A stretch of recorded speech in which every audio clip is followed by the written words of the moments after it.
ಉಪನ್ಯಾಸಗಳ ಪ್ರಾರಂಭ. ಮೊದಲಿಗೆ ನಮ್ಮವರೇ ಆದ ಜಯತೀರ್ಥ ವಿದ್ಯಾಪೀಠದಲ್ಲಿ ಅಧ್ಯಯನ ಮಾಡಿ ಸ್ವಾಮಿಗಳಲ್ಲಿ ಶ್ರೀಮನ್ಯಾಯಸುಧಾ ಮಂಗಲವನ್ನು ಮಾಡಿದ, ಯಾವಾಗ ಬರ್ತೀರಿ ಬನ್ನಿ, ಎಚ್.ಎಲ್. ಶ್ರೀಧರಾಚಾರ್ಯರು ಅವರ ಹೆಸರು ನಿಮ್ಮೆಲ್ಲರಿಗೂ ಕೂಡ ಗೊತ್ತಿದೆ. ಅವರು ವಿಶೇಷವಾಗಿ ಅನಂತಾಚಾರ್ಯ ಕಂಚಿ, ಪದ್ಮಾವತಿ ಬಾಯಿ, ಸೀತಮ್ಮ, ಸಿ ವಿ ರಾಘವೇಂದ್ರ ರಾವ್,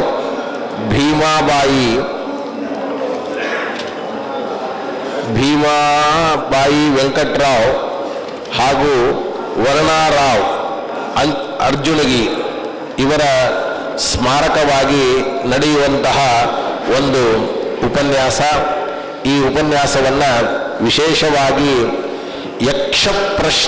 ಯಕ್ಷಪ್ರಶ್ನೆ ಅನ್ನುವ ವಿಷಯದ ಬಗ್ಗೆ ಬಹಳ ನಮ್ಮ ಶ್ರೀಧರಾಚಾರ್ಯರು ಅವರು ಉಭಯ ವಿದ್ಯಾ ಪ್ರವೀಣರು, ನಿರಂತರವಾಗಿ ಪಾಠ ಪ್ರವಚನ ಮಾಡಿಕೊಂಡಿರುವಂಥವರು, ಅವರು ನಡೆಸಿಕೊಡಬೇಕು ಅಂತ ಕೇಳಿಕೊಳ್ತೇನೆ.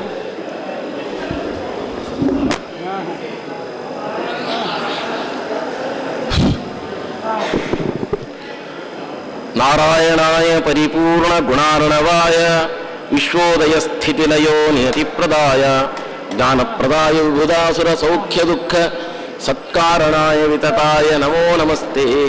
ಪೂಜ್ಯಾಯ ರಾಘವೇಂದ್ರಾಯ ಸತ್ಯಧರ್ಮರತಾಯ ಚ ಭಜತಾಂ ಕಲ್ಪವೃಕ್ಷಾಯ ನಮತಾಂ ಕಾಮಧೇನವೇ. ಸತ್ಯಾಭಿಜ್ಞ. ಯಾರು ಮಾತಾಡಬಾರದು, ಬಲಗಡೆ ಮಾತಾಡ್ತಾ ಇದ್ದೀರಿ, ಯಾರು ಮಾತಾಡಬಾರದು. ಸತ್ಯಾಭಿಜ್ಞ ಕರಾಬ್ಜೋತ್ಥಾನ್ ಪಂಚಾಶದ್ವರ್ಷ ಪೂಜಕಾನ್ ಸತ್ಯ ಪ್ರಮೋದ ತೀರ್ಥಾರ್ಯಾನ್ ನೌಮಿನ್ಯಾಯ ಸುಧಾರತಾನ್. ಶ್ರೀ ಗುರುಭ್ಯೋ ನಮಃ. ಹರಿ ಓಂ. ಯಕ್ಷ ಪ್ರಶ್ನೆಗಳು ಮಹಾಭಾರತದಲ್ಲಿ ಯುಧಿಷ್ಠಿರನಿಗೆ ಹತ್ತಿರ ಬರಲ್ಲ. ಯಕ್ಷ ಪ್ರಶ್ನೆ ಅನ್ನೋದು ಮಹಾಭಾರತದಲ್ಲಿ ಒಂದು ಕುತೂಹಲಕಾರಿ ಘಟ್ಟ. ವಿಶಿಷ್ಟವಾಗಿ ಆಧ್ಯಾತ್ಮದ, ಲೌಕಿಕವಾದ, ಅನೇಕ ಜಟಿಲವಾದ ಕ್ವಿಜ್ ಅಂತ ಏನು ಹೇಳ್ತೀವಿ, ಆ ರೀತಿಯ ಪ್ರಶ್ನೆಗಳನ್ನು ಯುಧಿಷ್ಠಿರನಿಗೆ ಯಕ್ಷರೂಪಿಯಾದ ಧರ್ಮರಾಜ ಯಮಧರ್ಮ ಬಂದು ಕೇಳ್ತಾನೆ. ಪಾಂಡವರು ಅಜ್ಞಾತವಾಸಕ್ಕೆ ಹೋಗಬೇಕಾಗಿದೆ. ಪಾಂಡವರು ಅಜ್ಞಾತವಾಸವನ್ನು ಪ್ರವೇಶ ಮಾಡಬೇಕು. ಅಜ್ಞಾತವಾಸಕ್ಕೆ ಹೋಗುವಾಗ ಅವರು ಎಷ್ಟು ಇಂಟೆಲಿಜೆನ್ಸ್ ಇದ್ದಾರೆ, ಎಷ್ಟು ಬೌದ್ಧಿಕವಾಗಿ ಸಾಮರ್ಥ್ಯ ಇದೆ, ಯಾವ ರೀತಿ ಈ ಸಂದರ್ಭದಲ್ಲಿ ಶಕ್ತಿ ಪ್ರದರ್ಶನಗಳು ಮಾಡೋದು, ಅಭ್ರ ಮಾಡೋದು, ಪ್ರಚಾರ ಮಾಡೋದು ಮಾಡಕ್ಕೆ ಹೋಗಬಾರ್ದು. ಯಾಕಂದ್ರೆ ರೂಲ್ಸ್ ಪ್ರಕಾರ ಅವ್ರು ಹಾಕೊಂಡಿರೋ ಒಂದು ಕಂಡೀಷನ್ ಎಕ್ಸ್ಪೋಸ್ ಆಗಬಾರ್ದು, ಬಚ್ಚಿಟ್ಕೊಂಡಿರ್ಬೇಕು. ಹುಡುಕಿದ್ರೆ ಈಗ ಆಟ ಆಡ್ತಾರ ಮಕ್ಕಳು, ಕಂಡಿಡ್ದ್ಬಿಟ್ಟೆ ನಿನ್ನ, ಆ ರೀತಿಯಲ್ಲಿ ಅದಕ್ಕೆ ಅವಾಗ ಬುದ್ಧಿ ಬಹಳ ಬೇಕು, ಬುದ್ಧಿ ಸಾಮರ್ಥ್ಯ. ನಾವು ಲೋಕರೀತಿ ಸಾಮಾನ್ಯ ಜ್ಞಾನ, ಕಾಮನ್ ಸೆನ್ಸು, ಹೊರಗಡೆ ಎಲ್ಲ ಏನೆಲ್ಲ ಅದು ಪ್ರಶ್ನೆಗಳೆಲ್ಲ 108 ಕೇಳ್ತಾರಲ್ಲ ಇವತ್ತೆಲ್ಲ ಕ್ವಿಝಲ್ಲಿ, ಆ ರೀತಿಯಲ್ಲಿ ಅವರ ಬುದ್ಧಿ ಸಾಮರ್ಥ್ಯ ಚೆನ್ನಾಗಿ ಜಾಗೃತಗೊಳ್ಳಲಿ ಅನ್ನೋ ಸದಭಿಪ್ರಾಯದಿಂದ ಆ ಯಕ್ಷರೂಪವನ್ನು ತೆಗೆದುಕೊಂಡು ಧರ್ಮರಾಜ ಬರ್ತಾನೆ. ನೆಪ ಅವನೇ ಜಿಂಕೆ ವೇಷವನ್ನು ತೆಕ್ಕೊಂಡು ಒಬ್ಬ ಬ್ರಾಹ್ಮಣನ ಅರಳಿ ಅಗ್ನಿಮಥನ, ಅಗ್ನಿ ಉತ್ಪಾದನೆ ಮಾಡಲಿಕ್ಕೆ ಹಿಂದೆಲ್ಲ ಬ್ರಾಹ್ಮಣರು ಬೆಂಕಿ ಕಡ್ಡಿಗೆ ಇರ್ತಾ ಇರಲಿಲ್ಲ, ಅದಕ್ಕೊಂದು ಅರಳಿಕಾಷ್ಟ ಮೇಲೆ ಮಥನ ದಂಡ ಇಟ್ಕೊಂಡು ಮಾಡ್ತಿದ್ರು. ಅದು ಒಂದು ಬ್ಯಾಗ್, ಒಂದು ಚೀಲಕ್ಕೆ ಹಾಕಿ ಮರಕ್ಕೆ ನೇತಾಕಿ ಜಿಂಕೆ ಬಂದು ತಗೊಂಡು ಹೋಗ್ಬಿಡುತ್ತೆ, ಎಲ್ಲ ಕತೆ ಗೊತ್ತಿರ್ತಕ್ಕಂಥದ್ದು, ಹೆಚ್ಚು ವಿಸ್ತಾರ ಮಾಡೋದಿಲ್ಲ. ಅದನ್ನ ಬ್ರಾಹ್ಮಣ ಪಾಂಡವರ ಆಶ್ರಯವನ್ನು ಕೇಳಿ ನನಗೆ ತಂದುಕೊಡಿ ಅಂದರೆ ಯಜ್ಞ, ಕ್ಷತ್ರಿಯನ ಧರ್ಮ ಯಜ್ಞವನ್ನು ಸಂರಕ್ಷಣೆ ಮಾಡತಕ್ಕಂಥದ್ದು. ಬ್ರಾಹ್ಮಣರಿಗಾಗಿ, ಬ್ರಾಹ್ಮಣರ ತಪಸ್ಸು, ಬ್ರಾಹ್ಮಣರ ಜೀವನ, ಬ್ರಾಹ್ಮಣರ ಒಂದೆಲ್ಲ ಅನುಕೂಲಕ್ಕಾಗಿಯೇ ಕ್ಷತ್ರಿಯರಿರತಕ್ಕಂಥದ್ದು. ಅವರ ಕ್ಷತ್ರ ದಂಡ ಬ್ರಾಹ್ಮಣರ ಸಂರಕ್ಷಣೆಗಾಗಿರುತ್ತೆ. ಆಗ ತಮಗೆ ಎಷ್ಟೇ ಕಷ್ಟ ಇದ್ದು ಕೂಡ ಕ್ಷತ್ರಿಯನಾದನ್ನು ಕಾಪಾಡಬೇಕು ಬ್ರಾಹ್ಮಣನು. ಆ ನಿಟ್ಟಿನಲ್ಲಿ ಆಜ್ಞೆ ಮಾಡ್ತಾನೆ ಧರ್ಮರಾಯ. ಹೋಗಿ ನೋಡ್ಕೊಂಡು ಮೊದಲು ನಕುಲ ಸಹದೇವ ಹಿಂಗೆ ಒಬ್ಬೊಬ್ಬರಿಗಾಗಿ ಹೋಗ್ತಾನೆ. ಅವರೊಬ್ಬರು ಬರ್ತಾರಲ್ಲ, ಅದಕ್ಕೆಲ್ಲ ಮರ ಹತ್ತು ನೋಡುವಂತಾನೆ. ಆಗಿನ ನೀರು ಕಂಡುಹಿಡಿಯೋದು ಹೇಗೆ ಅಲ್ಲೋ, ಮರ ಹತ್ತು ನೋಡಿದಾಗ ಚಕ್ರವಾಕ ಪಕ್ಷಿಗಳೆಲ್ಲ ಕೂಗ್ತಾ ಇರ್ತವೆ, ಒಂದು ಸರೋವರ ಇದೆ, ನೀರಿದ್ದೇ ಇದೆ ಅಂತ ಹೇಳಿ ನಿರ್ಧಾರ ತಗೊಂಡು ಒಬ್ಬೊಬ್ಬರನ್ನೇ ಕಳಿಸ್ತಾಳೆ. ಬಂದು ಆ ಯಕ್ಷ ನಿಂತ್ಕೊಂಡ್ಬಿಡ್ತಾನೆ. ಧರ್ಮರಾಜ ವೇಷ ಮರೆ ಮಾಡಿ, ನೀರು ಕುಡಿಬೇಡ, ನಮ್ದು ಇವು ಪ್ರಶ್ನೆ ಕೇಳ್ತೀವಿ, ಉತ್ತರ ಕೊಡು. ಇವು ಕೇರೆ ಮಾಡಲ್ಲ, ಟೋಟಲ್ ನೆಗ್ಲೆಕ್ಟ್ ಮಾಡಿ ಕುಡಿತಾನೆ, ಸತ್ತೋಗ್ತಾನೆ ಅಂದ್ರೆ ಆ ರೀತಿಯಲ್ಲಿ ಮಲಗಿಸಿಬಿಡ್ತಾನೆ. ಅದೇ ರೀತಿ ಎಲ್ಲರೂ ಒಬ್ಬೊಬ್ಬರನ್ನ ಹೇಳ್ತಾ ಕೊಡಕೋಲ್ಲ, ಯಕ್ಷ ಪ್ರಶ್ನೆ ಹಾಗೆ ಉಳ್ಕೊಂಡ್ಬಿಡುತ್ತೆ. ಹಾಗಾಗಿ ಎಲ್ಲರ ಕೊನೆಗೆ ಧರ್ಮರಾಯ ಬರ್ತಾನಲ್ಲ. ಧರ್ಮರಾಯ ಬಂದಾಗ ಅವನು ಯದ್ಯಪಿ ಇಲ್ಲಿ ಒಂದು ಸೂಕ್ಷ್ಮ ಮಧ್ವ ಸಿದ್ಧಾಂತದಲ್ಲಿ ವಾಯುದೇವರು ಅವರಿಗೆಲ್ಲ ಗೊತ್ತಿದ್ರು ಕೂಡ ವಿದ್ಯೆ ಉಪಜೀವನವನ್ನು ಮಾಡಲ್ಲ. ನನ್ನ ಪ್ರಾಣ ರಕ್ಷಣೆಗೋಸ್ಕರ ಭಿಕ್ಷೆ ಬೇಡಿ ಅದನ್ನ ವಿದ್ಯೆ ಎಕ್ಸ್ಪೋಸ್ ಮಾಡ್ಕೊಂಡು ನಾನು ತಿನ್ನಲ್ಲ.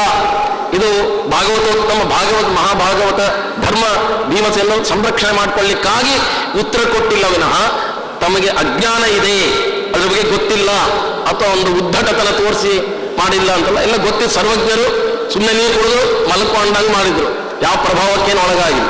ಇನ್ನು ಧರ್ಮರಾಯರಿಂದ ಅವನು ಹೇಳಿದ, ಆಯ್ತು ನಿಂದೆ ಸರೋವರ, ಪರರ ಸ್ವತ್ತನ್ನು ನಾನು ಆಕ್ರಮಣ ಮಾಡಲ್ಲ, ನೀ ಕೇಳೋ ಪ್ರಶ್ನೆಗೆ ಉತ್ತರ ಕೊಟ್ಟಿದ್ದು ಸಮಾಧಾನ. ಇಡೀ ಮಹಾಭಾರತದಲ್ಲಿ ಧರ್ಮರಾಜನ ಪಾತ್ರ ಸಮಾಧಾನವಾಗಿರ್ತದೆ, ಅಸರ್ಟಿವ್ನೆಸ್. ಆಗ ಸರಿ ಏನು ಈ ಪ್ರಶ್ನೆಗಳು ಅಂತೇಳಿ ನೇರ ಅಲ್ಲಿಗೆ ಆಗ ಬರ್ತಾನೆ. ಅಲ್ಲಿ ಬಂದಾಗ ಆಯ್ತು ಪ್ರಶ್ನೆಗಳು ಶುರುವಾಗುತ್ತೆ.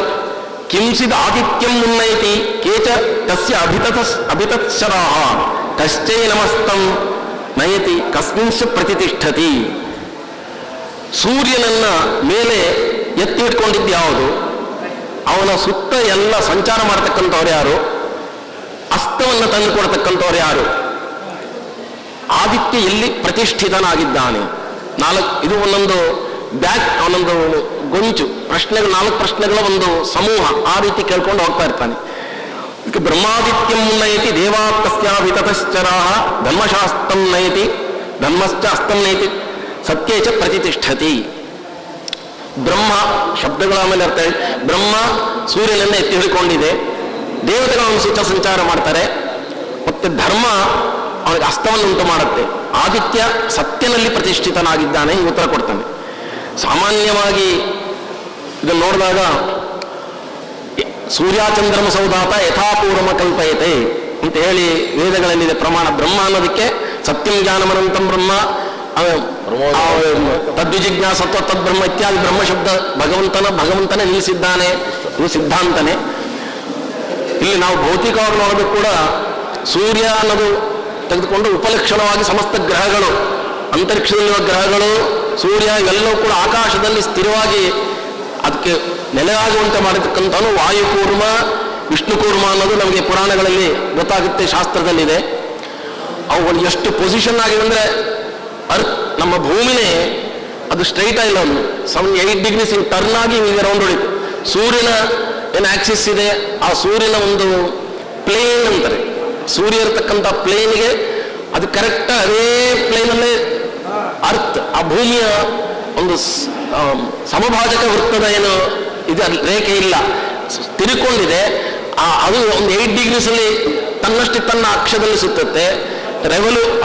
ರೆವಲ್ಯೂಷನ್ ಸೂರ್ಯನ ಸುತ್ತಲೂ ಸುತ್ತುತ್ತೆ. ಅದೇನಾದ್ರೂ ಒಂದು ಅಡಿ ಈ ಭೂಮಿ ಮುಂದೆ ಸೂರ್ಯನ ಹಿಂದೆ ಹೋದ್ರೆ ಆ ಗ್ರಹಗಳಿಗೆಲ್ಲ ಬಡ್ಕೊಂಡು ಸುಟ್ಟೋಗ್ಬಿಡುತ್ತೆ ಭೂಮಿ. ಅಷ್ಟು ಆಕ್ಯುರೇಟ್ ಆಗಿ ಅದು ನಿಲ್ಲಿಸಿ ಸೆಂಟ್ರಲ್ ರೊಟೇಷನ್ ಪರ್ ಮಿನಿಟ್ ಅಂತ ಇರ್ತದೆ. ಅದು ಆ ಸ್ಪೀಡು, ಸೂರ್ಯನ ಸುತ್ತ ಸ್ಪೀಡು ಎಲ್ಲ ಹೈಲಿ ಕ್ಯಾಲ್ಕುಲೇಟ್. ಅದಕ್ಕೆ ನಮಗೆ ಋತುಮಾನಗಳು ಎಲ್ಲ ಸರಿಯಾಗಿ ಆಗ್ತಾ ಇದೆ. ಅಷ್ಟು ಚೆನ್ನಾಗಿ ಭಗವಂತ ನಾವೆಲ್ಲ ಉಸಿರಾಡಲಿಕ್ಕೆ ವ್ಯವಸ್ಥೆ ಮಾಡಿ ಕೊಟ್ಟಿದ್ದಾನೆ.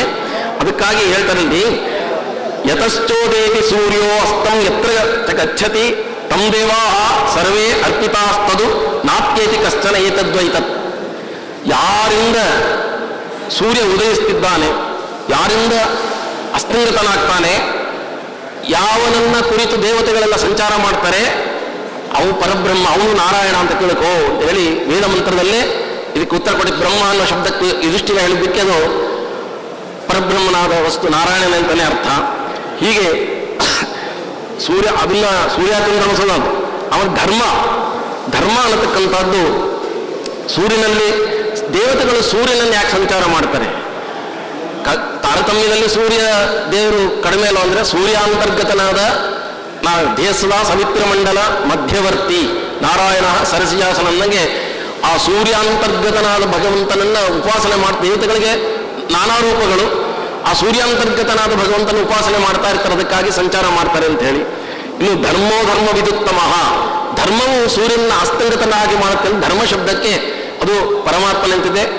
ಧರ್ಮ ಅದು ಸಮಸ್ತ ಜಗತ್ತಿನ ಧಾರಕನಾದ ಭಗವಂತನೇ ಧರ್ಮ. ಧರ್ಮ ಸತ್ಯ ಅನ್ನತಕ್ಕಂಥದ್ದು ವಾಯುದೇವರ ಎರಡು ರೂಪಗಳು ಅಂತ ಹೇಳಿ ಐತರೇಯದಲ್ಲಿ ಬರೆದಿದ್ದಾರೆ. ಧರ್ಮನಾಮಕ ವಾಯುದೇವರು ಅವು ಉದಯ ಅಭ್ಯಾಸ ಮಾಡಿದರೆ, ಸತ್ಯನಾಮಕ ವಾಯುದೇವರು ಸೂರ್ಯನನ್ನು ಆಕಾಶದಲ್ಲಿ ಎತ್ತಿ ಹಿಡಿದಿದ್ದಾರೆ ಎಂಬುದಾಗಿ ಉಪನಿಷತ್ತಿನಲ್ಲಿ ನಮಗೆ ತಿಳಿದು ಬರುತ್ತೆ. ಜಗತ್ತಿನಲ್ಲಿ ಸಜ್ಜನರನ್ನ ನಿಯಂತ್ರಣ ಮಾಡತಕ್ಕಂತಹ ಜ್ಞಾನಾನಂದಮಯನಾದ ಸತ್ಯ ಎಂಬುದಾಗಿ ಜ್ಞಾನಾನಂದಮಯನಾಗಿರ್ತಕ್ಕಂಥವನು ಪರಮಾತ್ಮ. ಆ ಭಗವಂತನಲ್ಲಿ ಸೂರ್ಯ ಪ್ರತಿಷ್ಠಿತನಾಗಿದೆ. ಸತ್ಯೇ ಪ್ರತಿಷ್ಠಿತ. ಸೂರ್ಯ ಎಲ್ಲಿ ಪ್ರತಿಷ್ಠಿತನಾಗಿದ್ದಾನೆ ಅನ್ನೋ ಪ್ರಶ್ನೆಗೆ ಸತ್ಯದಲ್ಲಿ, ಸತ್ಯ ಅನ್ನೋದಕ್ಕೆ ಜ್ಞಾನಾನಂದಮಯನಾದ ಪರಿಪೂರ್ಣನಾದ ಪರಮಾತ್ಮನಲ್ಲಿ ಸೂರ್ಯ ಪ್ರತಿಷ್ಠಿತನಾಗಿದ್ದಾನೆ ಎಂಬುದಾಗಿ ಉತ್ತರ ಕೊಡಿ. ಇದನ್ನೇ ನಾವು ವಾಯುಕೂರ್ಮ, ವಿಷ್ಣುಕೂರ್ಮ ಇದೇ ಆಧಾರ ಅನ್ನೋದಾಗಿ ನಾವು ಪೀಠ ಪೂಜೆಯನ್ನು ಮಾಡುವಾಗ ಅನುಸಂಧಾನವನ್ನು ಮಾಡ್ತೀವಿ. ಈ ರೀತಿಯಲ್ಲಿ ಅದು ತಿಳಿದು ಬರ್ತಾ ಇದೆ. ಅದಕ್ಕೆ ತೈತೈರ್ಯ ಬ್ರಾಹ್ಮಣದಲ್ಲೂ ಕೂಡ ಋಗ್ವಿಹಿ ಪೂರ್ವಾಣ್ಯೆ ದಿವಿ ದೇವಯ್ಯತೆ ಯಜುರ್ವೇದೆ ತಿಷ್ಠತಿ ಮತ್ತೆ ಅಕ್ನ ಸಾಮವೇದೇನ ಅಸ್ತಮಯೇ ಮಹೀಯತೆ ಎಂಬುದಾಗಿ ತೈತೈರ್ಯ ಬ್ರಾಹ್ಮಣದಲ್ಲೂ ಕೂಡ ತಿಳಿಸ್ತಾ ಇದೆ. ಋಗ್ವೇದಗಳ ಋಕ್ಕುಗಳ ಪ್ರಭಾವದಿಂದ ಪ್ರಾತಃ ಕಾಲದಲ್ಲಿ ಸೂರ್ಯ ಉದಯಿಸ್ತಾನೆ. ಮಧ್ಯದಲ್ಲೇ ಸೂರ್ಯ 125 ಪ್ರಶ್ನೆ ಇದೆ, ಯಕ್ಷ ಪ್ರಶ್ನೆ. ನಾನು ಇಲ್ಲಿ ಎಷ್ಟು ಪ್ರಶ್ನೆಗಳ ಚಿಂತನೆ ನಡೆಸ್ತೀನಿ ಅನ್ನೋದೇ ಒಂದು ಯಕ್ಷ ಪ್ರಶ್ನೆ. ಯಾರು ಮಾತಾಡಬೇಡಿ, ಹಾಗಾಗಿ ಸಮಯ ಅಷ್ಟು ನಾನು ಪುಸ್ತಕ ಮಾರಾಟ. ಧರ್ಮಶ್ಚ ಅಸ್ತಂ ನಯತಿ. ಧರ್ಮ ಸೂರ್ಯನನ್ನ ಅಸ್ತನಾಗುವಂತೆ ಮಾಡುತ್ತೆ ಅಂತ ಹೇಳಿ. ಸಾಮವೇದೇನ ಅಸ್ತಮಯೇ ಮಹೀಯತೆ ಅಂತ ಹೇಳಿ ಅದಕ್ಕೆ ಪ್ರಮಾಣ ಕೂಡ ಇದೆ. ಆದಿತ್ಯ ಅನ್ನೋ ಶಬ್ದಕ್ಕೆ ಆದತ್ತೇ ಶಬ್ದಾದೀನ್ ಶ್ರೋತ್ರಾದಿಭಿ ಇತಿ ಆದಿತ್ಯ ಜೀವ ಎಂಬುದಾಗಿ ಆದಿತ್ಯ ಅನ್ನೋದಕ್ಕೆ ಜೀವ ಅಂತ ಅರ್ಥ ಮಾಡಿದರೆ, ಶಬ್ದ ಸ್ಪರ್ಶ ರೂಪ ರಸಗಂಧಾದಿಗಳನ್ನ ಶ್ರೋತ್ರಾದಿ ಇಂದ್ರಿಯಗಳಿಂದ ಗ್ರಹಣ ಮಾಡತಕ್ಕಂಥವನು ಜೀವ. ಈ ಇಂದ್ರಿಯಗಳಿಂದ ಜೀವನನ್ನ ಒಂದು ಪೃಥಕ್ಕರಿಸೋದು, ಸಮಸ್ತ ಇಂದ್ರಿಯಗಳ ಅಭಿಮಾನ ದೇಹದಲ್ಲಿ ಇಟ್ಕೊಂಡು ಅದರಿಂದ ತಾನು ಪ್ರತ್ಯೇಕವಾಗಿ ಮುಕ್ತಿಗೆ ಬರೋದು ಜೀವನ. ಆ ಜೀವ ಅಂತ ಏನಿದ್ದಾನೆ ಅವನ ಅಸ್ತ ಅಂತ ಹೇಳ್ಬೋದು. ಆ ರೀತಿ ಹಾಗಾಗಿ ಅವನ ಅಸ್ತಕ್ಕೆ ಕಾರಣವಾಗಿರ್ತಕ್ಕಂಥ ಶಮದಮಾದಿ ಗುಣಗಳು ಎಂಬುದಾಗಿ ಈ ರೀತಿ ಆಧ್ಯಾತ್ಮಿಕವಾಗಿ ನಾವು ಅರ್ಥವನ್ನ ಮಾಡ್ಕೊಳ್ಬೋದು. ಸತ್ಯ ಅನ್ನೋ ಶಬ್ದಕ್ಕೆ ಯಥಾಶಾಸ್ತ್ರಾರ್ಥತ ಸಯೇವ ಅನುಷ್ಠೀಯಮಾನ ಧರ್ಮನಾಮ ಭವತಿ ಎಂಬುದಾಗಿ ಶಾಸ್ತ್ರಕ್ಕೆ ಯಥಾಶಾಸ್ತ್ರವಾಗಿ ಏನು ಪ್ರತಿಪಾದನೆ ಮಾಡತಕ್ಕಂಥ ವಿಷಯಗಳಿಗೆ ಸತ್ಯ ಅಂತ ತಿಳಿಸ್ತಾ ಇದ್ದಾರೆ. ಶಾಸ್ತ್ರ ಪ್ರತಿಪಾದ್ಯವಾದ ಕರ್ಮಾಚರಣೆಗೆ ಧರ್ಮ ಅಂತ ತಿಳಿಸ್ತಾ ಇದ್ದಾರೆ. ಯಾಕಂದ್ರೆ ಧರ್ಮನಾಮ ಭವತಿ. ಆ ಕರ್ಮಾನುಷ್ಠಾನ ಅಂದರೆ ಜೀವನನ್ನ ಅಸ್ತಂಗತನಾಗಿ ಮಾಡ್ತಾರೆ. ಈ ಅಸ್ತಂಗತ ಅಂದರೆ ಸತ್ತೋದು ಅವನಿಗೆ ವಿನಾಶ ಅಂತಲ್ಲ. ಜೀವನನ್ನ ಅಸ್ತಂಗತನಾಗಿ ಈ ಸಂಸಾರ ಬಂಧನದಿಂದ ಬಿಡುಗಡೆ ಮಾಡಿ ಈ ಸಂಸಾರ ಎಂಬ ಇದರಿಂದ ಅವನ್ನ ತೆಗೆದಾಕಿ ಪ್ರತಿಕರಿಸತಕ್ಕಂತಹದ್ದು ಅಂತ ತಿಳ್ಕೊಂಡಾಗ ಅವನು ಪರಬ್ರಹ್ಮನ ಪ್ರಾಪ್ತಿ ಅವನಿಗಾಗುತ್ತೆ. ಅದಕ್ಕೆ ಧರ್ಮ ಅವನ ಕರ್ಮಾಚರಣೆಗಳು ಅನ್ನೋದನ್ನ ತಿಳಿಸ್ತಾ ಇದ್ದಾರೆ. ಕಿಂಚಿದ್ ಆದಿತ್ಯಂ ಉನ್ನಯತಿ ಬ್ರಹ್ಮ ಆದಿತ್ಯಂ ಉನ್ನಯತಿ. ಬ್ರಹ್ಮ ಅಂದ್ರೆ ವೇದ ಅನ್ನೋದು ಗೊತ್ತು. ಅದರಲ್ಲಿ ಗಾಯತ್ರಿ ಮಂತ್ರ ಅಂತ ಹೇಳಿ ನಾವು ಇಟ್ಕೊಂಡಾಗ ಗಾಯತ್ರಿ ಮಂತ್ರದಿಂದ ನಮ್ಗೆಲ್ಲರಿಗೂ ಪ್ರತಿನಿತ್ಯ ನಾವು ಅರ್ಘ್ಯವನ್ನ ಕೊಡೋದ್ರಿಂದ ಆ ಪ್ರತಿನಿತ್ಯ ಅನೇಕ ಸಾವಿರ ರಾಕ್ಷಸರ ಸಂಹಾರವಾಗಿ ಸೂರ್ಯನ ಚಲನವಲನಗಳು ಅವನ ಕಿರಣಗಳು ನಮಗೆ ತಲುಪಿ ನಾವು ಆರೋಗ್ಯವಂತರಾಗಿ ನಮ್ಮ ಬದುಕಿನಲ್ಲಿರ್ತೀವಿ. ಅದಕ್ಕೆ ರಕ್ಷಾಗಿಂಸಿ ಹವಾ ಪುರೋಣವಾಕ್ಯ ಅಂದ್ರೆ ಗಾಯತ್ರ್ಯಾಭಿಮಂತ್ರಿತ ಆಪಗೂರ್ಧಂ ವಿಕ್ಷಿಪಂತಿ ತಾಯೇವ ಆಪೋ ವಜ್ರೀಭೂತ್ವ ತಾನಿ ರಕ್ಷಾಗಿಂಸಿ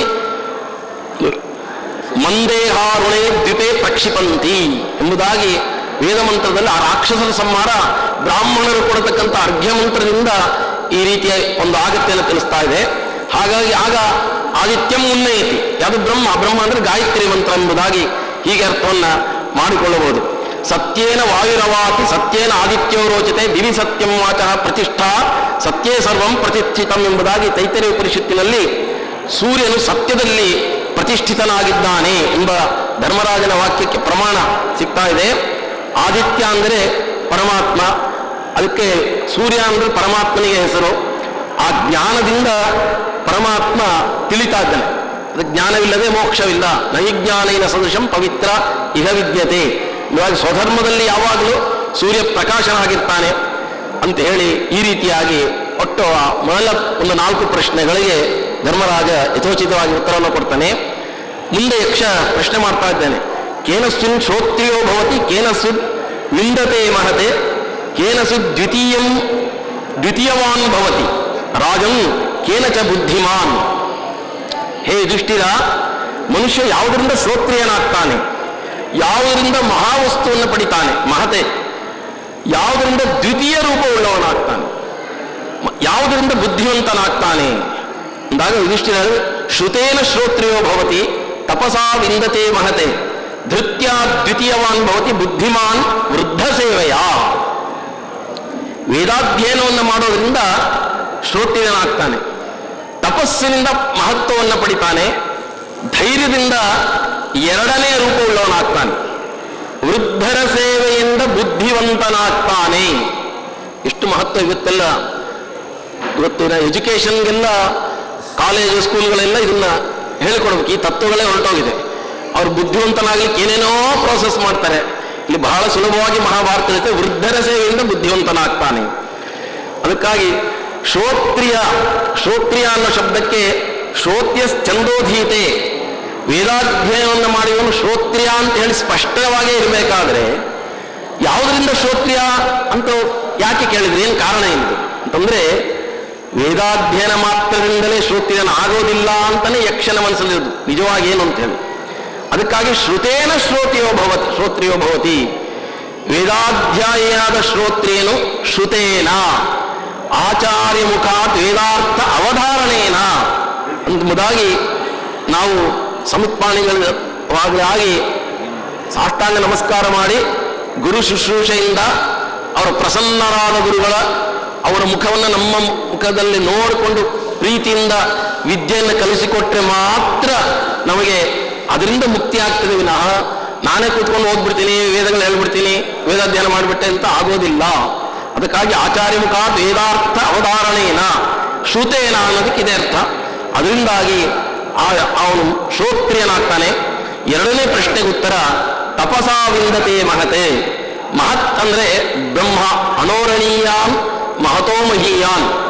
ಆ ಭಾಗವತದ ತೃತೀಯ ಸ್ಕಂದದಲ್ಲಿ ಪರಮ ಮಹತ್ ಆದದ್ಯಾವುದು ಅನ್ಬೇಕಾದ್ರೆ ಪರಮ ಮಹತ್ಕಾಲವನ್ನ ಸಾದೃಶ್ಯವನ್ನಾಗಿ ಕೊಂಡು ಸತೈವ ಪದಾರ್ಥಸ್ಯ ಸ್ವರೂಪಾವಸ್ಥಿತಸ್ಯೇತ್ ಕೈವಲ್ಯಂ ಪರಮ ಮಹಾನ್ ಅವಿಶೇಷೋ ನಿರಂತರ ಅನ್ನೋ ಶ್ಲೋಕದಲ್ಲಿ ಪರಮ ಮಹತ್ ಅನ್ನೋದಕ್ಕೆ ಪರಮ ಮಹತ್ತಾದದ್ಯಾವುದು ಅದಕ್ಕೆ ಪರಬ್ರಹ್ಮ ಅನ್ನೋದನ್ನು ನಿರೂಪಣೆಯಲ್ಲಿ ಮಾಡ್ತಾರೆ. ಇಲ್ಲಿ ಆ ಬ್ರಹ್ಮ ಮತ್ತೆ ತಪಸ್ಸು ಅಂತಂದ್ರೆ ವೇದಾರ್ಥಗಳ ಆಲೋಚನೆ, ಅದೇ ತಪಸ್ಸು. ನಿರಂತರವಾದ ವೇದಾರ್ಥಗಳ ಆಲೋಚನೆಯಿಂದ ಪರಬ್ರಹ್ಮ ವಸ್ತುವಿನ ತಿಳುವಳಿಕೆ ಉಂಟಾಗುತ್ತೆ. ಈ ಎರಡು ಉತ್ತರಗಳಿಂದ ವೇದಾಧ್ಯಯನ, ಆಚಾರ ಮುಖೇನ ಗ್ರಹಣ, ಸಮಗ್ರವಾದ ಪರಬ್ರಹ್ಮ ವಸ್ತುವಿನ ವಿವೇಚನೆ, ಇದಿಷ್ಟು ಪರಬ್ರಹ್ಮ ವಸ್ತುವಿನ ಅರಿವು. ಹಾಗಾದರೆ ಧೃತ್ಯ ದ್ವಿತೀಯವಾನ್ ಭವತಿ, ಧೈರ್ಯ, ದೃಢತೆ, ನಿಷ್ಠೆ ಅನ್ನೋದು. ಅದಕ್ಕೆ ಭಗವದ್ಗೀತೆಯಲ್ಲಿ ಹೇಳ್ತಾರೆ, ಧೃತ್ಯಾಯ ಧಾರಯತೆ ಮನಃ ಪ್ರಾಣೇಂದ್ರಿಯ ಕ್ರಿಯಾ ಯೋಗೇನ ಅವ್ಯಭಿಚಾರಿಣ್ಯ ಧೃತಿಸ್ಸ ಪಾರ್ಥ ಸಾತ್ವಿಕಿ. ಅತ್ತಿತ್ತ ಹೊಯ್ದಾಡದೇ ಇರತಕ್ಕಂತಹ ಮನಸ್ಸು, ಪ್ರಾಣ, ಇಂದ್ರಿಯಗಳ ಕ್ರಿಯೆಗಳನ್ನ ಏಕಾಗ್ರತೆಯಿಂದ ತಡೆಗಟ್ಟಿ ಒಂದು ಆತ್ಮಾನ್ವೇಷಣೆ ಮಾರ್ಗದಲ್ಲಿ ಹೋದಾಗ ಆ ಧೃತಿ ಅನ್ನೋದು ಸಾತ್ವಿಕವಾಗುತ್ತದೆ ಅಂತ ಹೇಳಿ ಹೀಗೆ ಆ ಪರಮಾತ್ಮನ ಪ್ರಾಪ್ತಿ ಆಗುತ್ತೆ ಅನ್ನೋದು ತಿಳಿಸಿದರೆ, ಉಪನಿಷತ್ ವಾಕ್ಯ ಕೂಡ ಇದನ್ನು ಸಮರ್ಥನೆ ಮಾಡ್ತಾ ಇದೆ. ಆತ್ಮಾವಾರೇ ದ್ರಷ್ಟವ್ಯ, ಶ್ರೋತವ್ಯ, ಮಂತವ್ಯೋ, ನಿಧಿಧ್ಯಾಸಿತವ್ಯ ಎಂಬುದಾಗಿ ಆ ರೀತಿ ಶ್ರವಣ, ವೇದಾಧ್ಯಯನ, ಆಚಾರ್ಯ ಮುಖೇನ ಮನನ, ಅರ್ಥಗ್ರಹಣ, ಹೀಗೆ ಏಕಾಗ್ರತೆಯಿಂದ ಧ್ಯಾನ, ಈ ರೀತಿಯಲ್ಲಿ ಆ ಪ್ರಶ್ನೆಗಳಿಗೆ ಅರ್ಥ. ಅದು ಕೊನೆಯ ಪ್ರಶ್ನೆ ಕೇನಚ ಬುದ್ಧಿಮಾನ್, ಯಾವುದರಿಂದ ಬುದ್ಧಿವಂತನಾಗ್ತಾನೆ ಎಂದಾಗ ಇದಿಷ್ಟು ಬುದ್ಧಿವಾನ್ ಭವತಿ ವೃದ್ಧ ಸೇವೆಯ, ವೃದ್ಧರ ಸೇವೆ ಮಾಡೋದ್ರಿಂದ ಬುದ್ಧಿವಂತನಾಗ್ತಾನೆ. ವೃದ್ಧರಂದ್ರೆ ಯಾರು? ಮನೆಯಲ್ಲಿ ತಂದೆ ತಾಯಿಗಳಾಗ್ಲಿ ಅನೇಕ ವೃದ್ಧರಿರ್ತಾರೆ, ವಯಸ್ಸಾಗಿರುತ್ತೆ, ಓಡಾಡಕ್ಕಲ್ಲ, ಅನೇಕ ಶಾರೀರಿಕವಾಗಿ ಅಶಕ್ತರಾಗಿರ್ತಾರೆ, ವೃದ್ಧ ಸೇವೆ ಮಾಡ್ಬೇಕಂತ. ಆದರೆ ಹೆಚ್ಚು ಅದರಿಂದ ಮಹತ್ವ ಇರೋದು, ಫಲ ಬರೋದು ಹೆಚ್ಚು ಅಂತಂದ್ರೆ ವೃದ್ಧ ಅಂದ್ರೆ ಜ್ಞಾನ ವೃದ್ಧರು ಅಂತೇಳಿ. ಮನೆಯಲ್ಲಿ ವಯಸ್ಸಾದ ಜ್ಞಾನ ಇಲ್ಲದರ ವೃದ್ಧರ ಸೇವೆಗಿಂತ ಜ್ಞಾನಿಗಳಾದ ವೃದ್ಧರ ಸೇವೆ ಮಾಡೋದು. ಆಂಟಿಲಿ ಭಾರೀ ಜ್ಞಾನಿ ಇದ್ದಾರೆ, ವಯಸ್ಸಿನಲ್ಲಿ ಕಡಿಮೆ ಅವರೇ, ಅವ್ರ ಸೇವೆ ಮಾಡಿದ್ರೆ ಅದು ನಿಜವಾಗಿ ವೃದ್ಧರ ಸೇವೆ ಅಂತ ಎಂಬುದಾಗಿ ಅದರ ಆಶಯ ಇದೆ. ಆ ವಿದ್ಯೆಯ ರಹಸ್ಯಗಳು ಬರಬೇಕು ಅಂದ್ರೆ ಗುರುಗಳ ದಿವ್ಯಾನುಗ್ರಹ ಇರಬೇಕು. ಅದಕ್ಕಾಗಿ ಯಸ್ಯ ದೇವೇ ಪರಾಭಕ್ತಿ ಯಥಾ ದೇವೇ ತಥಾ ಗುರು ತಸ್ಯೈತೆ ಅಖತಿತಾ ಹ್ಯರ್ಥಾ ಪ್ರಕಾಶಂತೆ ಮಹಾತ್ಮನಃ ಎಂಬುದಾಗಿ ಆಧ್ಯಾತ್ಮ ವಿದ್ಯೆಗೆ ಗುರುವಿದ್ಯೆ ಇರಲೇಬೇಕು. ತದ್ವಿಧಿ ಪ್ರಣಿಪಾತೇನ ಪರಿಪ್ರಶ್ನೇನ ಸೇವೆಯ ಎಂಬುದಾಗಿ ಸೇವೆ ಮಾಡ್ಕೊಂಡೇನೆ ವಿದ್ಯೆ ಕಲಿಬೇಕೇ ವಿನಃ. ಅದಕ್ಕಾಗಿ ನಮ್ಮ ಎಲ್ಲ ವಿದ್ಯಾಪೀಠಗಳು ವಿಶೇಷವಾಗಿ ನಮ್ಮ ಕಣ್ಣಿಗೆ ನಮ್ಮ ವಿದ್ಯಾಪೀಠ ಇರುತ್ತೆ. ಎಲ್ಲ ವಿದ್ಯಾಪೀಠಗಳು ಅಲ್ಲಿ ಎಲ್ಲ ಕೆಲಸಗಳನ್ನು ಮಾಡಬೇಕು. ಬೇಕಾದಷ್ಟು ವ್ಯವಸ್ಥೆ ಮಾಡ್ಕೊಂಡ ಪರಮ ಪೂಜ್ಯ ಆಚಾರ್ಯರಿಗೆ ಒಂದಿಷ್ಟು ಕೆಲಸಗಾರರು ಇಟ್ಬಿಟ್ಟು ಗೋಮಾಚೊತ್ತಾಗಿ ಇದು ಮಾಡಿ ಎಲ್ಲದೂ ಮಾಡಿಸ್ಬಿಡ್ಬೋದಲ್ಲ. ಯಾಕೆ ವಿದ್ಯಾರ್ಥಿಗಳನ್ನೇ ಮಾಡಿಸ್ಬೇಕು ಅಂದರೆ ವಿದ್ಯೆ ಚೆನ್ನಾಗಿ ಬರುತ್ತೆ, ಸೇವೆ ಮಾಡಬೇಕು ವಿದ್ಯಾಪೀಠಗಳಲ್ಲಿ. ಆಗ ಇದು ಸಿಕ್ಕೋದು ಬೇರೆ, ದಕ್ಕೋದು ಬೇರೆ. ವಿದ್ಯೆ ಬರುತ್ತೆ, ಅದು ತೃಪ್ತಿಯಾಗಿ ಆತ್ಮ ಉನ್ನತಿಗೆ ಕಾರಣ ಆಗತಕ್ಕಂಥದ್ದು ಗುರುಸೇವೆಯಿಂದ ಬಂದ ವಿದ್ಯೆ. ಅದನ್ನ ತಿಳಿಸ ದುರ್ಲಭಂ ಮಾನುಷಂ ಜನ್ಮ ತದಪ್ಯ ಧ್ರುವಮರ್ಥದಂ. ಮಾನುಷ ಜನ್ಮ, ಆ ಮಾನುಷ ಜನ್ಮ ಅನ್ನೋದು ದುರ್ಲಭಂ ತಮಯೇತು ದೇವಾನುಗ್ರಹ ಹೇತುಕಂ ಮನುಷ್ಯತ್ವಂ ಮುಮುಕ್ಷತ್ವಂ ಮಹಾಪುರುಷ ಸಂಶಯ. ಅಲ್ಲಿ ಪ್ರಹ್ಲಾದ ಸಪ್ತಮ ಸ್ಕಂದದಲ್ಲಿ ಹೇಳೋ ಮಾತು, ಆ ಪ್ರಹ್ಲಾದನಿಗೆ ಎಲ್ಲರೂ ಕೇಳ್ತಾರೆ, ಏನೇನೋ ಆಯ್ತಪ್ಪ, ಆರಾಮಾಗಿ ಹಿರಣ್ಯಕಶಿಪು ಸಾಮ್ರಾಜ್ಯದಲ್ಲಿದೆ, ಭೋಗಕ್ಕೇನು ಕಡಿಮೆ, ಮಜಾ ಮಾಡ್ಬೋದು 10 ತಲೆ ಅಷ್ಟು, ಎಲ್ಲದೂ ಭೋಗ ಮಾಡಕ್ಕೆ ಬೇಕಾದಷ್ಟು, ಈ ಯಾವುದೋ ವಿದ್ಯೆ ಉಪವಾಸ ಮಾಡೋ ದೇವರು ಇಡ್ಕೊ ಯಾಕೆ ಬೇಕು ಅಂತಂದಾಗ ಪ್ರಹ್ಲಾದ ಕೊಡತಕ್ಕಂಥ ಉತ್ತರ ಈ ಕೌಮಾರ ಆಚರೇ ಪ್ರಾಜ್ಞ ಧರ್ಮಾನ್ ಭಾಗವತಾನಿ ದುರ್ಲಭಂ ಮಾನುಷಂ ಜನ್ಮ ತದಪ್ಯಧ್ರುವಮರ್ಥದಂ ಎಂಬುದಾಗಿ ಆ ಮಾನುಷ ಜನ್ಮ ದುರ್ಲಭ ಅಂತಂದ್ರೆ ಅದರಲ್ಲಿ ಉತ್ತಮವಾದ ಗುರುಗಳು ಸಿಕ್ಕೋದು ದುರ್ಲಭ, ಒಳ್ಳೆ ವಿದ್ಯೆ ಸಿಕ್ಕೋದು ದುರ್ಲಭ. ಎನ್ವಿರಾನ್ಮೆಂಟ್, ನಮ್ಮ ಸುತ್ತಮುತ್ತ ಒಂದು ವಾತಾವರಣ ಇದೆ, ಒಳ್ಳೆಯವರು ಸಿಕ್ಕೋದು. ಯಾವುದೋ ಒಂದು ಬಾಡಿಗೆ ಮನೆ ಸುತ್ತಮುತ್ತ ಬರೀ ಕೆಟ್ಟವರೇ, ದುಷ್ಟೇ, ಬರೀ ಮೈಲಿಗೆ ಮಾಡೋರು ಸಿಕ್ಬಿಟ್ರೆ ಮಾಡೋದು. ಅದಕ್ಕೆ ಇರ್ಬೇಕಾದ್ರೆ ನಾವು ಸುತ್ತಮುತ್ತ ಇರ್ಬೇಕಾದ್ರೆ ಒಳ್ಳೆ ಆಚಾರವಂತರು ಇರಬೇಕು, ಒಳ್ಳೆ ಗುರುಗಳು ಸಿಗ್ಬೇಕು. ಅದಕ್ಕಾಗಿ ದೇವಾನುಗ್ರಹಕ್ಕೆ ಕಾರಣವಾದದ್ದು ಮನುಷ್ಯತ್ವ. ಮನುಷ್ಯರಾಗಿಟ್ಟು ಮುಮುಕ್ಷು ಆಗಬೇಕನ್ನೋ ಇಚ್ಛೆ ಪೂರ್ವಕ ಮಹಾಪುರುಷರ ಪರಮಯೋಗಿಗಳ ಗುರುಗಳ ಆಶ್ರಯ ಏಕಕಾಲದಲ್ಲಿ ಸಿಕ್ಕತಕ್ಕಂಥ ದುರ್ಲಭ. ಬುದ್ಧಿ, ಮನಸ್ಸು, ಚಿತ್ತ, ಅಹಂಕಾರ ಅಂತ ನಾವು ಹೇಳ್ತೀವಿ. ಅದರಲ್ಲಿ ಬುದ್ಧಿ ಒಂದೇ ಅನ್ನೋದನ್ನೇ ಇದು ಆತ್ಮಾನ್ವೇಷಣೆಗೆ ಕಾರಣ ಎಂಬುದಾಗಿ ಹೀಗೆಲ್ಲ ಒಳ್ಳೆಯ ಉತ್ತರಗಳನ್ನ ಯುಧಿಷ್ಠಿರ ಕೊಡ್ತಾ ಇದ್ದಾನೆ. ಮುಂದಿನ ಪ್ರಶ್ನೆ, ಕಿಂ ಬ್ರಾಹ್ಮಣಾನಾಂ ದೇವತ್ವಂ ಕಶ್ಚ ಧರ್ಮ ಸತಾಮಿವ ಕಶ್ಚಾಂ ಮಾನುಷೋ ಭಾವ ಕಿಮೇಶಾಂ ಅಸತಾಮಿವ. ಬ್ರಾಹ್ಮಣರ ಬಗ್ಗೆ, ಕ್ಷತ್ರಿಯರ ಬಗ್ಗೆ ಯಕ್ಷ ಪ್ರಶ್ನೆ ಮಾಡ್ತಾ ಇದ್ದಾನೆ. ಬ್ರಾಹ್ಮಣರಿಗೆ ಲೋಕದಲ್ಲಿ ಭೂಸುರರು ಅಂತ ಹೇಳ್ತಾರೆ. ಭೂಮಿಯಲ್ಲಿ ನಮಗೆ ದೇವತೆಗಳು ಕಣ್ಣಿಗೆ ಕಾಣಿಸಲ್ಲ, ಶೇಕ್ ಹ್ಯಾಂಡ್ ಮಾಡಲ್ಲ. ಮತ್ತೆ ದೇವತೆಗಳ ಸೇವೆ ಮಾಡೋಕ್ಕೂ, ದೇವತೆಗಳನ್ನು ತೃಪ್ತಿಪಡಿಸಬೇಕು, ದೇವತೆಗಳ ಪೂಜೆ ಮಾಡೋದು ಹೆಂಗೆ ಮಾಡೋಕ್ಕೂ ಬಹಳ ಸುಲಭ. ಭೂಸುರರು ಆಚಾರವಂತರಾದ ಸದಾಚಾರ ಇರತಕ್ಕಂತಹ ಜ್ಞಾನಿಗಳಾದ ಬ್ರಾಹ್ಮಣರೆಲ್ಲರೂ ಅವರಲ್ಲಿ ಹೆಚ್ಚು ದೇವತೆಗಳ ಸನ್ನಿಧಾನ ಪೂರ್ಣವಾಗಿರೋದ್ರಿಂದ ಅವರ ಪಾದ ಪೂಜೆ ಮಾಡ್ರಿ. ಅದಕ್ಕಾಗಿ ಪರಮ ಪೂಜ್ಯ ಸ್ವಾಮಿಗಳಿಗೆ ಪಾದ ಪೂಜೆಗೆ ಯಾಕೆ ಇಷ್ಟು ಮಾತು ಅಂದ್ರೆ ಈ ಅನುಸಂಧಾನ ಇರಬೇಕು. ನಮಗೆಲ್ಲ ದೇವತೆಗಳು ಸಿಕ್ಕಲ್ಲ. ಮಹಾಕಾರುಣ್ಯದಿಂದ ಸ್ವಾಮಿಗಳು ಮಾವು ಇಟ್ಟು ಕಟ್ಕೂತ ಅಯ್ಯೋ ಪಾದ ಪೂಜೆ ಬೇಜಾರಾಗಿದೆ ಬೇಡಪ್ಪ ಅಂದ್ಬಿಟ್ರೆ ಯಾರೇನೋ ಹೇಳೋಲ್ಲ, ಪಾಡಿಗಾರು ಇರ್ಬೋದು. ಅವ್ರ ಕಾರುಣ್ಯದಿಂದ ಮನೆಗಳಿಗೆ ಹೋಗೋದೇನು ಅವ್ರ ಕೀರ್ತಿ ಬರಲಿ, ಅವ್ರಿಗೇನೋ ಹಣ ಬರಲಿ ಅಂತಲ್ಲ, ನಮ್ಮ ಉದ್ಧಾರಕ್ಕಾಗಿ ಪಾದ ಪೂಜೆಗೆ ಬರ್ತಾರಷ್ಟೇ. ಹಾಗಾಗಿ ಅಲ್ಲಿ ಬ್ರಾಹ್ಮಣರಿಗೆ ಭೂಸುರರು ಅಂತ ಹೇಳಿ ಕರೀತಾರೆ. ಆ ಬ್ರಾಹ್ಮಣರಿಗೆ ದೇವತ್ವ, ಬ್ರಾಹ್ಮಣರು ಅಂದ್ರೆ ಮನುಷ್ಯ ದೇಹ ಸಾಯೋ ದೇಹನೇ. ಕ್ಷತ್ರಿಯರು, ಶೂದ್ರರು ಎಲ್ಲ ಕಾಣಿಸೋರು ಎಲ್ಲರ ಮನುಷ್ಯರೇನೆ. ಮತ್ತೆ ಮನುಷ್ಯರು ಅಂತಾದ್ರೆ ಏನಿದೆ, ಸ್ಪೆಷಾಲಿಟಿ ಬೇಕು. ಆ ಮನುಷ್ಯರಾಗಿ ಹುಟ್ಟಿದಾಗಲೂ ಕೂಡ ನಿನ್ನನ್ನ ಪ್ರತ್ಯೇಕಿಸಿ ನಿನ್ನಲ್ಲೊಂದು ವಿಶೇಷ ಇರಬೇಕಲ್ಲ, ಅದಕ್ಕೆ ನಿನಗೆ ದೇವತ್ವ ಅನ್ನೋದು ಬರುತ್ತೆ. ಮನುಷ್ಯನಾಗಿ ಹುಟ್ಟಿದಾಗ ದೇವತ್ವ ಅದು ಬಂದು ಅದು ಬ್ರಾಹ್ಮಣರಿಗೆ ಹೇಗೆ ಬರುತ್ತೆ ಅಂತ ಹೇಳಿ ಪ್ರಶ್ನೆ, ಆಶಯ.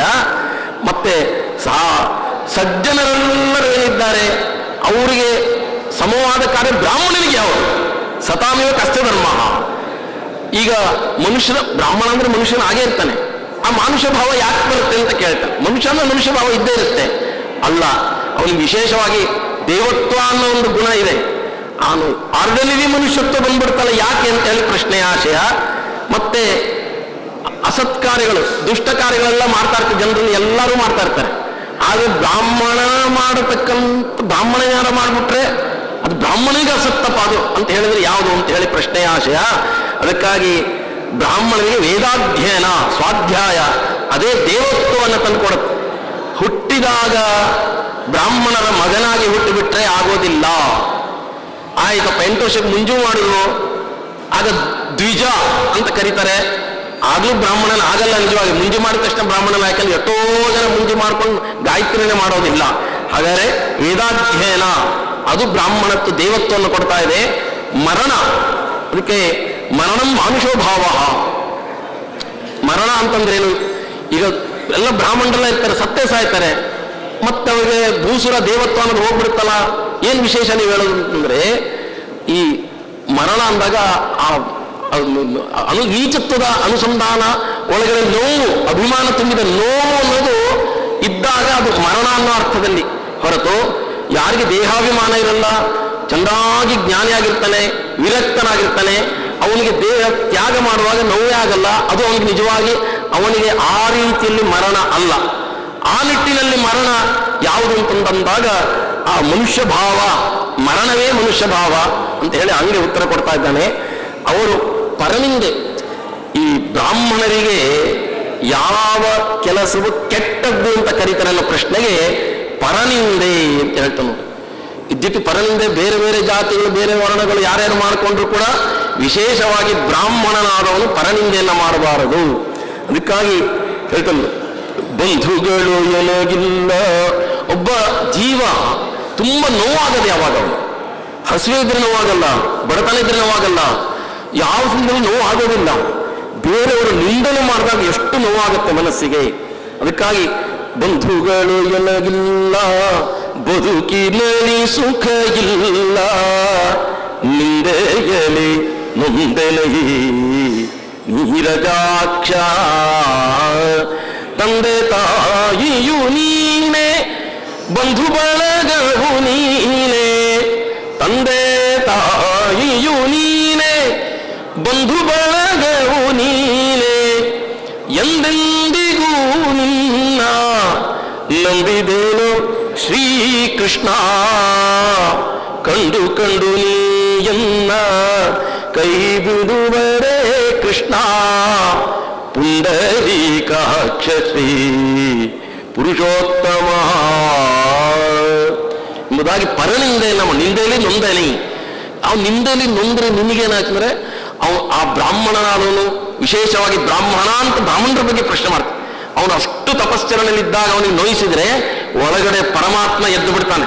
ಹೇಗೆ ಜಡಭರತನಿಗೆ ಹೊಡಿಬೇಕಾದ್ರೆ ಕಾಳಿದೇವಿ ಎದ್ದು ಬಂದು ರುಂಡ ಚೆಂಡಾಡಿದ್ಲು, ಹಾಗೆ ಆ ಬ್ರಾಹ್ಮಣನಲ್ಲಿರುವ ದೇವರು ನಿಂದಿಸಿದವರಿಗೆ ಅವರು ಸರ್ವನಾಶ ಮಾಡಿಬಿಡ್ತಾನೆ. ಆ ಕಾರಣ ಪರನಿಂದೆನ್ನೋದು ಬ್ರಾಹ್ಮಣನಿಗೆ ಏನಾಗತ್ತೆ ಅಂದರೆ ಬಹಳ ಅವನು ಮೃತ್ಯು ಅನ್ನೋದನ್ನು ತಂದು ಕೊಡ್ತಾ ಇದೆ ಅಂತ ತಿಳಿಸ್ತದೆ. ಇನ್ನು 125 ಪ್ರಶ್ನೆಯಲ್ಲಿ ಕೇವಲ 10 ಪ್ರಶ್ನೆಗಳಷ್ಟೇ ನಾನು ಉತ್ತರ ಕೊಡಲಿಕ್ಕೆ, ಉತ್ತರ ಅಂದರೆ ಅದರ ಚಿಂತನೆ ಮಾಡಲಿಕ್ಕೆ ಸಾಧ್ಯ ಆಯಿತು. ಇಂಥ ಉತ್ತಮ ಅವಕಾಶ. ನಾನೇನು ಪರಮ ಅಜ್ಞಾನಿ, ಏನು ಗೊತ್ತಿಲ್ಲ. ದೊಡ್ಡ ದೊಡ್ಡ ಪಂಡಿತರೆಲ್ಲ ಇದ್ದಾರೆ, ಮಹಾವಾಗ್ಮಿಗಳಿದ್ದಾರೆ. ಆದರೂ ಅಲ್ಪನಾದ ನನಗೂ ಕೂಡ ಅವಕಾಶ ಕೊಟ್ಟು ನನಗೆ ಉತ್ತೇಜನ ಕೊಟ್ಟಿರುವ ಪರಮ ಪೂಜ್ಯ ಆಚಾರ್ಯರ ಸತ್ಯನಾರಾಯಣ ಕಟ್ಟಿಯವರಿಗೆ ನಾನು ಕೃತಜ್ಞತಾಪೂರ್ವಕ ಅನಂತ ನಮಸ್ಕಾರಗಳು ತಿಳಿಸ್ತಾ ಈ ಪ್ರವಚನವನ್ನು ಕೃಷ್ಣಾರ್ಪಣಮಸ್ತು. ಹರೇ ನಮಃ.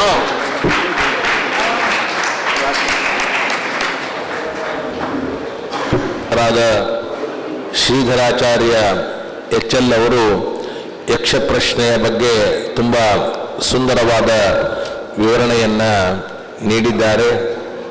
ಅವರಿಗೆ ನಮ್ಮ ಪಂಡಿತ ರಂಗಾಚಾರ್ಯ ಜೋಶಿ ಅವರು ಸನ್ಮಾನ ಮಾಡಬೇಕು ಅಂತ ಕೇಳಿಕೊಳ್ತೇನೆ.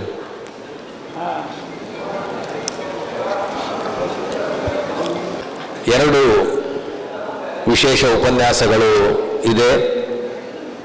ಅದಾದ ಮೇಲೆ ಮಧ್ಯದಲ್ಲಿಯೇ ಎಲ್ಲ ವಿದ್ಯಾರ್ಥಿಗಳ ಪರೀಕ್ಷೆ ಪ್ರಾರಂಭ ಆಗ್ತದೆ. ಅದರ ವ್ಯವಸ್ಥೆಯನ್ನು ವೆಂಕಟೇಶಾಚಾರ್ಯರು ಮಾಡಿದ್ದಾರೆ. ಎಲ್ಲ ವಿದ್ವಾಂಸರು ಹಾಗೂ ವಿದ್ಯಾರ್ಥಿಗಳು ವಿಶೇಷವಾಗಿ ಸಹಕರಿಸಬೇಕು. ಪರೀಕ್ಷೆಯಲ್ಲಿ ಅಂಕಗಳನ್ನು